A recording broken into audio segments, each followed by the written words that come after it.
So these are the Brampton stats that you should know before you put your house up for sale, because what I don't want is I don't want some agent walking in there and telling you he's going to get you, 20, 30 offers in 2, 3 days, and you're going to sell for like $500,000 over asking, because unfortunately that kind of stuff is still being advertised and it is simply not true. I'm not saying multiple offers are still not going on, but they're nothing like what we were seeing just this winter. So this is the cold, hard data that you guys need to know before you put your house up for sale. And I'm sorry for bringing you bad news, but I think sometimes it's better to be upfront. Okay, so what I did was I compared May 1st to May 16th, and this is number of solds so far in Brampton only. So if you look at May 2021, May 1st to May 16th, 653 houses sold. And if you look at the same timeline for 2022, only 314 houses sold. So that's down more than half. That's a big difference, and that's a very important number to know, because some agents will not tell you that, because some agents are a little bit nervous that if they tell you the truth that you might not just sell the house at all, and they want to get the listing. Okay, so mid-May cancellations. Same thing, May 1st to May 16th. In 2021, 304 people canceled their listing for one reason or another. In 2022, same timeline, 478. Now, why do listings get canceled? I've covered this in my previous videos. It's mostly that they were not getting the price that they wanted. So maybe the agent might have suggested, you know what, let's just cancel this listing, relist it as a new listing, and just start over. More than likely, that's the reason. There's always like other smaller reasons, but what I found is more than likely that's what happened. So this number's way up in cancellations. This number's way down, more than 50% in terms of number of sales in Brampton. Now, it's not just Brampton that this is happening to. I'm sure you guys have been watching TV, you've been on Google and stuff.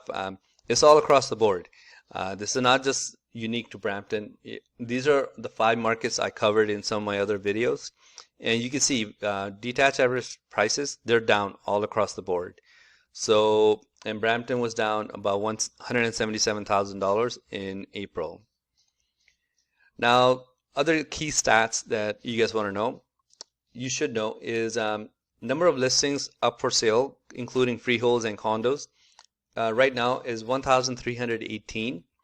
And out of those available, over 200 of them have dropped their price, which means they were not getting the price they wanted. They tried a certain price and then it didn't happen. They decided to drop the price. So this number was almost non-existent. This was a very, very low number just this winter. So I've been following this number because I know a lot of people don't cover this in their videos, but this number is steadily going up every month. And out of the 1,318 listings available for sale right now, 670 of them have been on the market for the longer than 2 weeks. Now, in a normal market, that is not an unusual number. That is quite normal. It is normal for a house to take 2 to 4 weeks to sell. But because we were dealing with such a crazy market for the past 2 years, or at least just this winter, this number was very, very low each month. For 600 listings to be sitting on the market for longer than 2 weeks, that means the market is slowing down. And because otherwise they would have sold in 4 or 5 days, with multiple offers. Now, why am I showing you guys these stats? I'm showing you guys these stats because whenever I'm on Facebook and all that kind of stuff, I'm still seeing ads running that they're going to sell your house in 3 days for $300,000 over asking and that kind of stuff. It's a little bit deceiving. Now, I'm not saying this was not happening, a few months ago. Definitely. But it's a little bit deceiving to say that now. Now, multiple offers are still going on.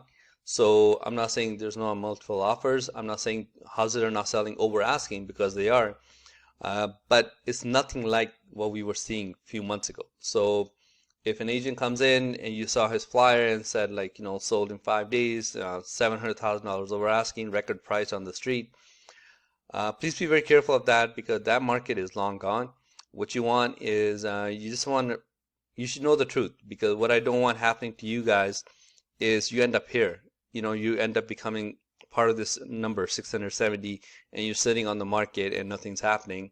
And then eventually you end up here because nothing's happening, then you have to drop your price.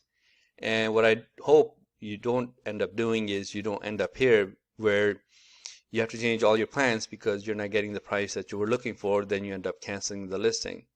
So I know it's a lot of bad news, and sometimes people don't like it when I report the bad news, but I'm just reporting stats from the Toronto Real Estate Board. And I think it's important to know upfront, just so you know what you're walking into, right? And whether it's worth selling or not, because sometimes it's worth not to sell. I know as a salesman, I'm not supposed to be saying that kind of stuff. You always encourage the client to sell, but sometimes it's not worth it, right? Like you have to think about more than just your commission. Anyways, it's not all bad news. I want to end this on a good note. I don't want to depress you guys.